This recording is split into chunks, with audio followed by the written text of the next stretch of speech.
falde Goudiri kamne notima e rango hoorejo leydi ndi nyande joyi lewru ndu ɓe dawri ko labbinde duɗe jangirde falde nde e nder commune Goudiri ɓe gonno koto lycée mo Goudiri golle ɗe fof noon mbaɗi ko e gardugol Ceerno Hamidou Sow cukko préfet falde Goudiri. ñalawma ganda kala samedi gaɗiɗe lewru fof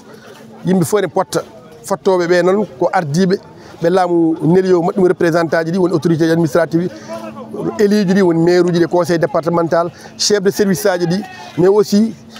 militaire et civil ɗiɗɗi fof